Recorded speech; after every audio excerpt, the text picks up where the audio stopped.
What's poppin', man? I'm here waiting in the car, waiting on this realtor to pull up. I want to go look at a property. Figure out knock out an episode for y'all. Be sure to like, comment, subscribe. Welcome to the No Pick Show with no hand holding. We do with facts, not emotion. So, looking at everything with the Pelicans this season, they're doing a lot of training camp invites because that's all I really. Boy, they can't drive around here. But so they're doing a lot of training camp invites right now. I don't take any of these additions very seriously. I think they have a very low chance of making the final roster. I think a lot of those guys are really just competing for two-way contracts. But one position that I think the Pelicans haven't fully addressed yet is that power forward position. I think the Pelicans still lack depth at the forward position. I think Karlo is really the only true four on this team as it currently stands. I know people will say, oh, well, it's about skill set. It's not necessarily about size. But it's like, okay, even if we just going with skill set, who on this team can rebound and defend the rim or defend bigs? It would probably just be Karlo, Messi, and Looney. So that's three like real rotational bigs you would have. Zion is not a big in my mind. Zion is a small forward at best.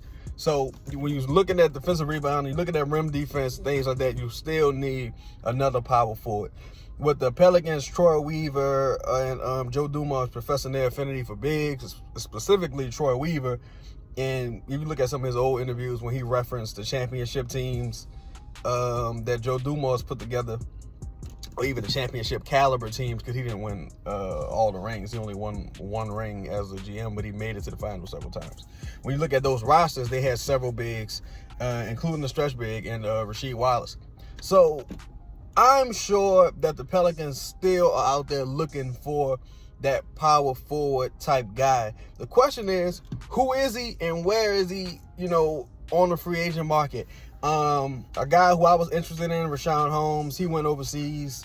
You had Thomas Bryant, who could give you some minutes at the four, and even as a stretch big, he went overseas. So I'm confused as to who's going to be starting at that second big spot with the Pelicans starting unit. You could say, play Eve Messi and Kevon Looney together. Okay, I don't think it's a good idea because for one, you don't have a backup five, and for two, the spacing would just be too crazy. Like it would just be too crazy. I don't think it's a good idea. Now you would solve one issue probably with rebounding and rim defense. You would have more size out there. You probably would have one of the larger front courts out there, but yet and still the spacing wouldn't be there. Even for some people who want to start Herb Jones. Yeah, Herb Jones can't. At least he can hit a wide open three. He can provide some spacing. Whereas if you're starting Eve Messi, you just won't be getting any spacing. So, okay, so maybe start Karlo. That's something I'm not opposed to, honestly. Karlo has some rim defense skills, and he shot pretty solid from beyond the arc last year for a limited number of attempts, specifically from the corner, the right corner. I think he shot in the mid-30s last year. If he can just lock in on that and become reliable from that corner, shooting up mid-30s to 40%, I think that's your starting power forward, personally. Because just look at it like this, right? To me, starting Herb still provides more questions than answers, because I would need Herb to play more like Josh Hart. I would need Herb to rebound, you know what I'm saying? I would need Herb to, give me a little more offense than what he's giving me right now. Not saying that Herb can't do it, but now I'm asking you to do that versus me starting someone who already kind of has those skills. And I'm still kind of small in the front court because I don't want to see Zion at the four anymore. I just don't want to see that. Trey Murphy, he's not a strong rebounder at this stage. He's gotten better, but he's still not a very strong rebounder. He's also not a rim deterrent. So I think the solution would be to start another big at the four, and the most logical big would be Karlo, in my opinion. But, hopefully, they still canvassing the league, looking to bring someone in. I wanted John Collins at the four. I thought John Collins was the perfect fit, give you rim defense, can stretch the floor, incredibly, can run, give you some vertical spacing. Would have been ideal, man. But, that's just been today's episode. Y'all let me know who y'all think should start at that four position.